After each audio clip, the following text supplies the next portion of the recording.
जोड़ा जाए, ये भी प्रयास किए, लेकिन कुछ हस्तक्षेप के कारण संविधान के अंदर रूपांतरित शब्द शेड्यूल ट्राइब, जिसको हम अनुसूचित जनजाति बोलते हैं, वो जोड़ा गया और हमें आज तक उसके माध्यम से भ्रमित किया जा रहा है। तो साथियों, 5वीं अनुसूची जो हमारे क्षेत्र के अंदर, पूरे भारत देश के अंदर 10 राज्यों के अंदर लागू होती है। 10 राज्यों के अंदर 5वीं अनुसूची का जो नियम है वो लागू होते हैं। 6वीं अनुसूची 5वीं अनुसूची जो थोड़ी और हार्ड है, वो कुछ कम राज्यों में है, वो 5 राज्यों में है। और पैसा एक्ट का प्रावधान भी हमारे देश के अंदर कई राज्यों में लागू है। पैसा एक्ट के अंदर ना लोकसभा ना विधानसभा, ना लोकसभा ना विधानसभा, सबसे बड़ी ग्राम सभा। साथियों, आपको यह ध्यान होना चाहिए कि हमारे ग्राम स्तर पर जो ग्राम सभा होती है वो क्या डिसीजन लेती है और किस तरह के कार्य होते हैं। मैं आपसे बताना चाहूंगा कि 2011 के सुप्रीम कोर्ट के जजमेंट ने कहा है कि आदिवासी इस देश का मूल मालिक है। भारत देश के 8% आदिवासी इस देश के मूल मालिक है। बड़े गर्व के साथ हमें ये महसूस करना चाहिए कि हम मूल मालिक हैं, धूल मूल के धनी हैं, लेकिन आज हम उन चीज को समझ नहीं पा रहे। लेकिन इतना बड़ा जन सैलाब, जो विचारों की क्रांति हमारी आगे बढ़ रही है, निश्चित रूप से हम ये अनुभव कर रहे हैं कि आने वाले समय में शिक्षा के माध्यम से, संविधान के अधिकारों के माध्यम से हम अपने समाज को जो भी समस्याएं उत्पन्न हो रही है उन समस्या को खत्म करने का काम करेंगे। 5वीं अनुसूची के अंदर मैं कुछ बातें बताना चाहूंगा। जल, जंगल, जमीन, हमारी भाषा, हमारी संस्कृति, हमारा रहन सहन, हमारे रीति रिवाज, ये 5वीं अनुसूची के मुख्य बिंदु है। अगर ये बिंदु हमारे अंदर रहेंगे तो 5वीं सूची हमारे लिए जिंदा रहेगी संविधान के अंदर। साथियों, अगर ये अधिकार, ये संरक्षण हमने नहीं किए तो संविधान से 5वीं अनुसूची को भी गायब कर दिया जाएगा एक दिन। जैसा कि हम देख रहे हैं, नया वन अधिकार कानून अधिनियम अभी संशोधित हुआ हाल ही में 2023 के अंदर।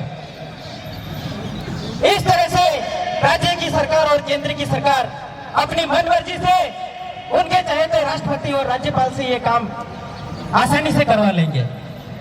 तो साथियों, हमें जागृत होने की जरूरत है और 5वीं अनुसूची के जो विशेषाधिकार हैं, 5वीं अनुसूची संविधान के आर्टिकल 240 के तहत और 6वीं अनुसूची संविधान के आर्टिकल 244 फर्स्ट के तहत इसकी व्याख्या की जाती है। आदिवासी अधिकार के लिए बिना राज्यपाल की अनुमति के, 5वीं अनुसूची कहती है कि बिना राज्यपाल की अनुमति के केंद्र सरकार हो चाहे राज्य सरकार हो, अपना कोई भी नियम, कोई भी कानून सीधा आदिवासियों पर लागू नहीं कर सकती। साथियों, यह बात हमें समझनी होगी कि किस तरह से हमें इन चीजों को सुरक्षित करना है। 5वीं अनुसूची के माध्यम से ट्राइबल एडवाइजरी कमेटी, हमारी ट्राइबल एडवाइजरी कमेटी जो राज्यपाल द्वारा 20 सदस्य मनोनीत होते हैं। साथियों, उस ट्राइबल एडवाइजरी कमेटी के अंदर कौन कौन लोग जाते हैं, कैसे जाते हैं, जब तक ये डिसीजन हमने नहीं लिया तब तक हम कुछ नहीं कर पाएंगे। 5वीं अनुसूची और 6वीं अनुसूची को संरक्षित करना है तो ट्राइबल एडवाइजरी कमेटी के अंदर हमारा वर्चस्व होगा।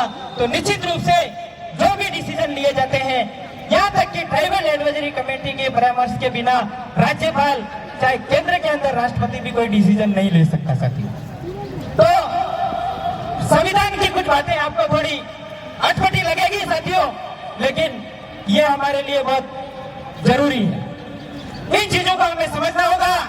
अगर संविधान को नहीं समझा होगा, नहीं समझ पाएंगे तो निश्चित रूप से कहीं न कहीं हमारे लिए बहुत सारी समस्या आने वाले समय में तैयार होने वाली है। साथियों, एक विषय और बताया था मैंने, पैसा एक्ट।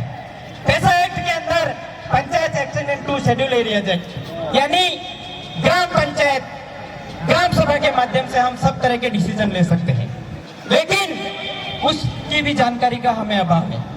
उसको हमें जानना होगा, उसको पढ़ना होगा और उसको धरातल पर लागू करवाना होगा, तब जाके हमारे ये पैसा एक्ट का काम हमारे क्षेत्र के अंदर हो पाएगा। साथियों, पैसा एक्ट के अंदर भी बोली, भाषा, बाद हमारी संस्कृति को बचाना होगा साथियों।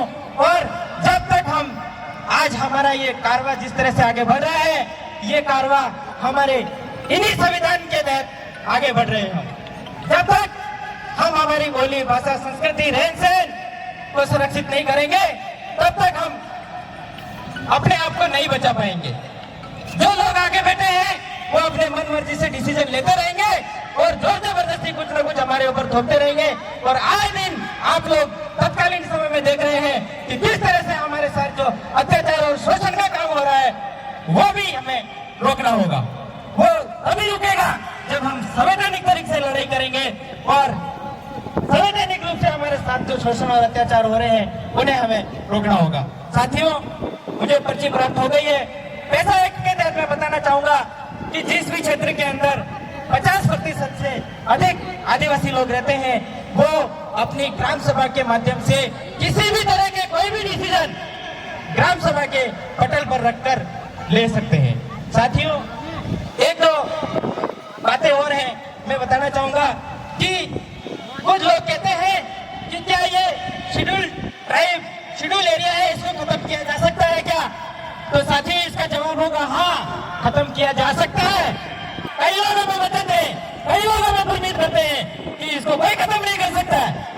तो साथियों, मैं बताना चाहूंगा कि ये शेड्यूल एरिया खत्म किया जा सकता है। किस तरह से? कि उसके मापदंड ये है कि जनसंख्या और हमारा आर्थिक आधार।